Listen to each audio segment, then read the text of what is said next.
Why hello there everyone, this is Mayor Jason, the Gaming Tycoon, also known as Jam764, and boy has it been a while. So, I'll probably cover the things I missed over the last 2 weeks in Transport Fever in another video.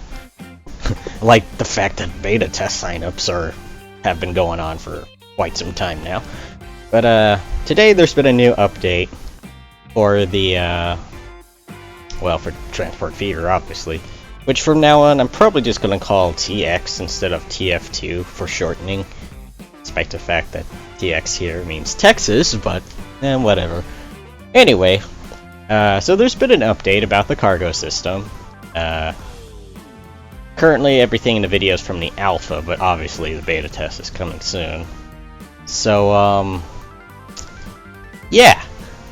Also, about 20 different cargo types and 6 different good types.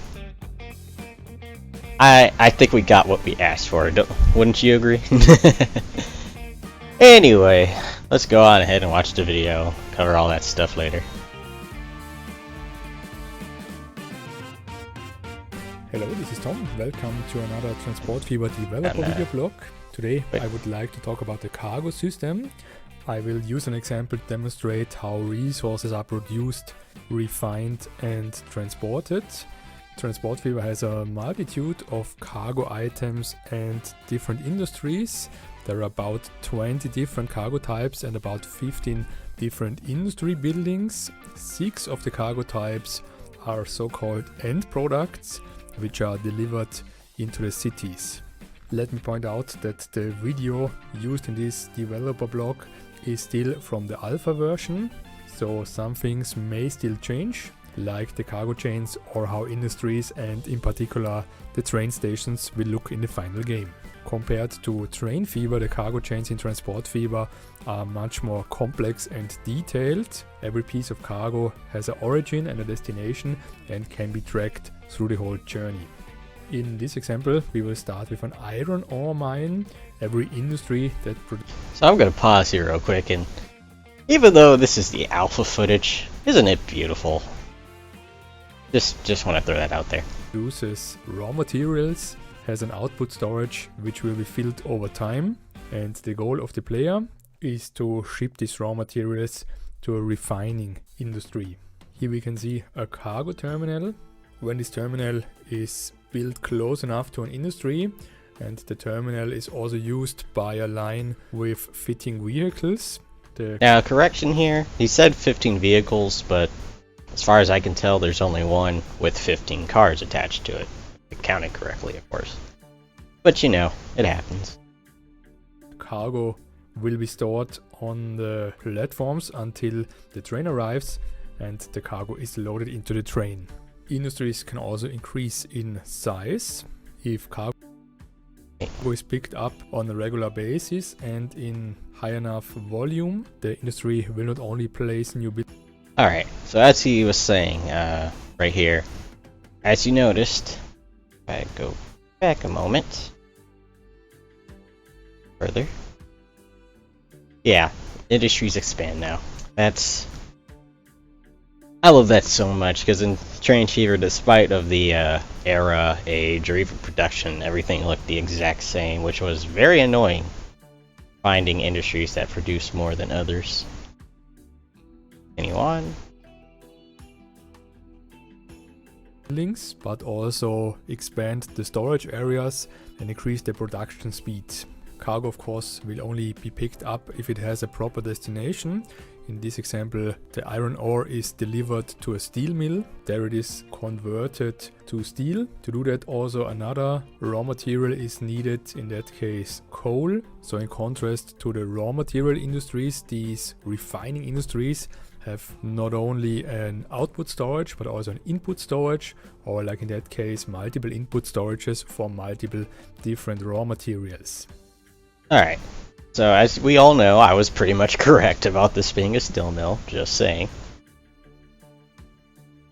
But it is nice to have like new types of cargo though. We've been waiting for this quite some time. As soon as both input materials are available, they are converted to steel. There are also different visual indicators to see if and how fast the industry is producing goods. One of them is to see the industry consume the input materials. Another one are animations or part.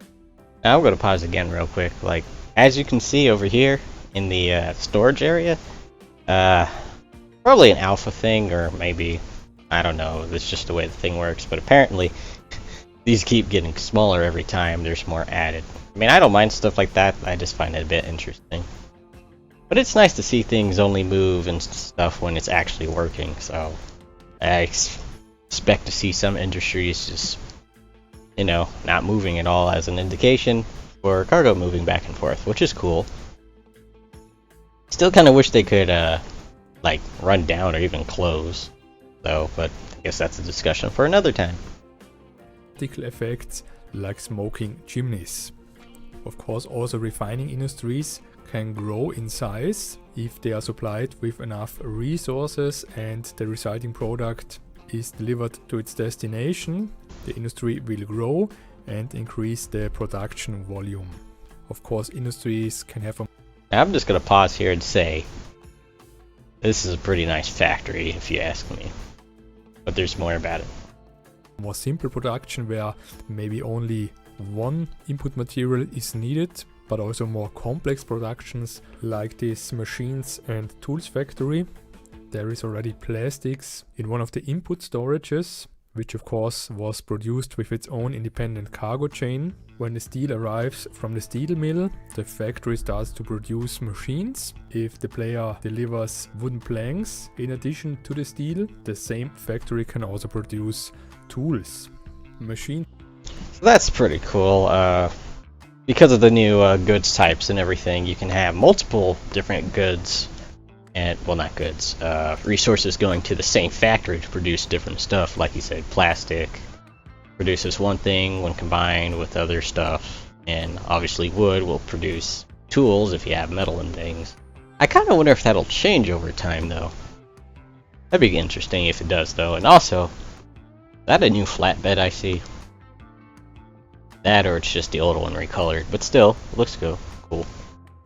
And tools are two of the end products which I mentioned in the beginning. They are delivered to the cities and they are consumed by the industry and commercial districts. The demand of the cities depends on the size of these districts. So not only is it important to allow passengers, in that case workers and consumers, to have good access to these districts, also supplying the cities with a certain amount and a certain variety of goods is very important to ensure a proper city development. Still kind of wish vehicles could overtake. Might just be an alpha thing, though devs haven't said anything about it, but come on, they should be able to overtake those on this kind of road. Oh well. In this context, I would also like to emphasize that the cargo system, industries and cargo chains, as well as cargo items are very modding friendly. It is possible to change the existing industries, how they grow and how fast they produce goods, but also completely new industries and cargo items can be introduced, and even the demand of the cities, how many and which goods they demand, can be changed. Alright, so that's pretty much it for this devlog. That last part though about modding industries and creating new ones, it'll also be in part a part of my or to the past DLC I'm still making for Transfer Feeder. I know it's been a while since I mentioned it, mostly because I didn't have time to work on it. But I'll be adding new stuff for that too. Obviously starting with the vehicles first though, because that other stuff takes much longer in my opinion to work on. But yeah, I really like the detail in the cargo system. But I can't wait for the next video, and let's see. Yep, that's about it. So this has been Mayor Jason, the Gaming Tycoon, again known as Jam764, and I will see you guys next time. Bye everyone.